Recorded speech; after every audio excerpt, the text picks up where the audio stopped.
Hello बच्चों, ये लिखे हिंदी में महान व्यक्तित्व से पाठ 2 का भारतीय संस्कृति के अग्रदूत। पाठ 2। पाठ का सारांश। महर्षि कश्यप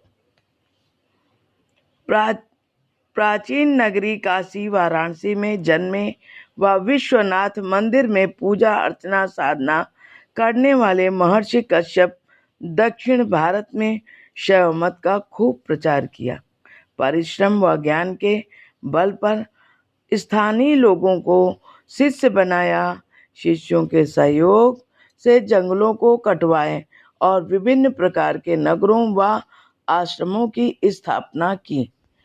पांड्य देश के राजा इन्हें देवता की तरह पूजते थे। भारतीय संस्कृति एवं धर्म का प्रचार करने वालों में महर्षि अगस्त्य प्रथम व्यक्ति थे। भारत से बाहर कंबोडिया, जावा, सुमात्रा तथा बोर्नियो आदि द्वीपों तक गए। ये कंबोडिया में भूदेश्वर नामक शिवलिंग की पूजा अर्चना बहुत समय तक करते रहे। यहाँ पर ही इनका स्वर्गवास हुआ। महर्षि पतंजलि ये पाटलिपुत्र के राजा पुष्यमित्र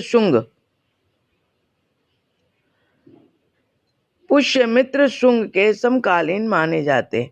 ये अपने ही 2 कार्य के लिए विख्यात हैं। प्रथम व्याकरण की पुस्तक महाभाष्य के लिए, दूसरा पाणिनि के अष्टाध्यायी की टीका लिखने के लिए। इन्होंने योग शास्त्र की भी रचना की। पतंजलि ने संस्कृत भाषा को वैज्ञानिक स्वरूप प्रदान किया। इतने प्राचीन काल में विश्व के किसी भी देश में व्याकरण का ऐसा विद्वान नहीं हुआ। तीसरा, ऋषि याज्ञवल्क्य।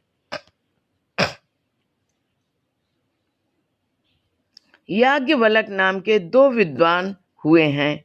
एक महाराजा जनक के समय थे तथा दूसरे युधिष्ठिर के शासन काल में थे। इन्होंने धर्मशास्त्र की रचना की, जिसे याज्ञवल्क्य स्मृति कहते हैं। याज्ञवल्क्य स्मृति में 1012 श्लोक हैं, जो 3 अध्यायों में विभक्त हैं। इस ग्रंथ पर अनेक टीकाएं की गई हैं, जिनमें मिताक्षरा तथा दाय भाग विशेष प्रसिद्ध है। ऋषि याज्ञवल्क्य ने शास्त्रार्थ में अनेक विद्वानों को हराया था।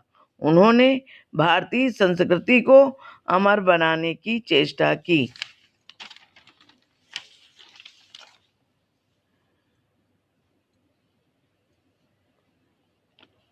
महर्षि अगस्त्य ने दक्षिण भारत में कौन कौन से सामाजिक कार्य किए? महर्षि अगस्त्य ने दक्षिण भारत के निवासियों को कला कौशल सिखाया। अनेक शिष्य बनाकर उनकी सहायता से जंगल कटवाया। उन्होंने अनेक नगरों तथा आश्रमों की स्थापना किया। प्रश्न दूसरा, महाभाष्य की रचना किसने और कहाँ की थी? महाभाष्य की रचना महर्षि पतंजलि ने काशी में नाकुआ नामक स्थान पर की थी। प्रश्न तीसरा, महर्षि पतंजलि के लुप्त महाभाष्य की खोज किसने कराई थी? उत्तर तीसरा, लुप्त महाभाष्य की खोज कश्मीर के राजा जयादित्य ने कराई थी। ऋषि याज्ञवल्क्य ने किस ग्रंथ की रचना की थी? ऋषि याज्ञवल्क्य ने याज्ञवल्क्य स्मृति नामक ग्रंथ की रचना की थी। अब बच्चों, रिक्त स्थान की पूर्ति कीजिए। पांड्य देश के राजा अगस्त्य को देवता की तरह पूजते थे। कंबोडिया में अगस्त्य ने भूदेश्वर नामक शिवलिंग की बहुत काल तक पूजा की थी। महर्षि पतंजलि पाटलिपुत्र के राजा पुष्यमित्र शुंग के समकालीन थे। इन्होंने पाणिनि के अष्टाध्यायी की टीका भी लिखी। प्रश्न चौथा, शिलालेख किसे कहते हैं? उस पर क्या लिखा होता है? शिलालेख पत्थर पर खुदे हुए लेख को कहते हैं। उपनिषद वेदों का सार है, जैसे ईशावास्योपनिषद, कठोपनिषद, इत्यादि। भाष्य व्याकरण पर भाष्य लिखने वाले महर्षि पतंजलि का नाम प्रसिद्ध है।